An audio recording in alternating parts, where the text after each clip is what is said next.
La notion de la santé dans le travail, c'est une notion qui est très importante pour moi, même si j'ai eu des expériences effectivement où j'ai dû travailler alors que j'avais des blessures très très graves. Ça m'a du coup beaucoup appris sur ce qu'était que la santé dans le sens large du terme. J'estime en fait qu'on peut pas prendre soin des autres si on prend pas déjà soin de soi-même. Il y a plein de manières de prendre soin de soi. Moi je sais que ça passe beaucoup par l'alimentation, l'activité physique, la respiration. Et l'art du chi c'est venu, on va dire, compléter un peu ma panoplie des outils qui sont à ma disposition pour pouvoir prendre soin de moi. Donc c'est un outil qui est aussi important que les autres pour moi.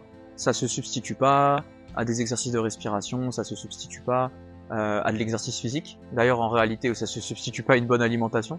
Mais en réalité, c'est un pilier supplémentaire pour venir stabiliser mon état de forme et ma santé. C'est aussi quelque chose qu'on peut transmettre aux patients. Encore une fois, les outils en fait dont j'use pour ma santé et que j'essaye de m'appliquer, je les partage aussi avec mes patients pour les rendre le plus autonomes possible. Et à l'art du chi, on apprend des techniques qui sont très concrètes qu'on peut partager de manière assez basique avec ses patients, et vous serez sûrement surpris de voir à quel point en fait les gens sentent assez rapidement et sont assez réceptifs. Ça a amélioré les outils qui étaient disponibles pour moi pour prendre soin de moi, et du coup ça a amélioré aussi ceux pour mes patients.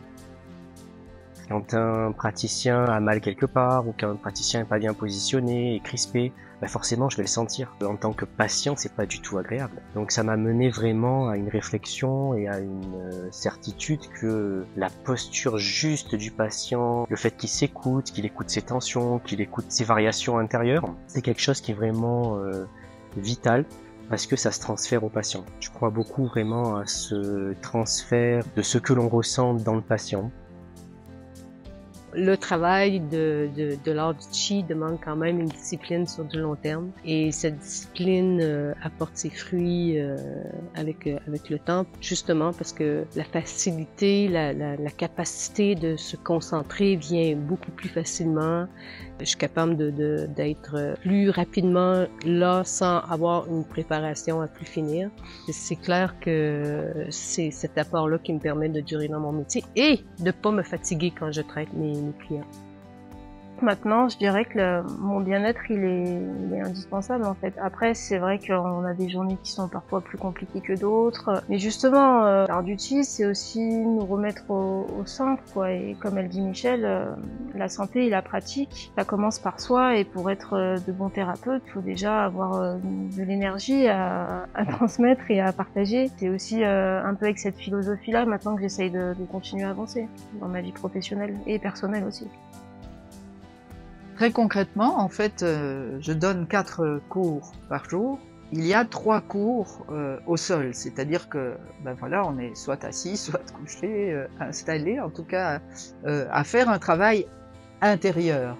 C'est un travail très concret, on part pas de théorie, on part pas d'intention mentale, on part d'un travail musculaire, de mouvement du bassin pour trouver le centre. On essaye d'isoler des muscles bien spécifiques pour atteindre quelque chose à l'intérieur. Et on fait aussi différentes choses comme des automassages des mains par exemple, qui nous permettent de comprendre petit à petit ce que c'est réellement une écoute intérieure. L'écoute intérieure, c'est en fait, c'est pas du tout écouter les os, les muscles, les organes, c'est pas ça du tout. C'est se révéler à soi-même un espace vivant à l'intérieur, mon espace de vie. Et en général, on perçoit ça comme un espace vide d'objets, mais plein de ma présence. Et puis, on fait quand même un cours par jour de mouvements, souvent en extérieur, quand il fait beau, quand le temps le permet.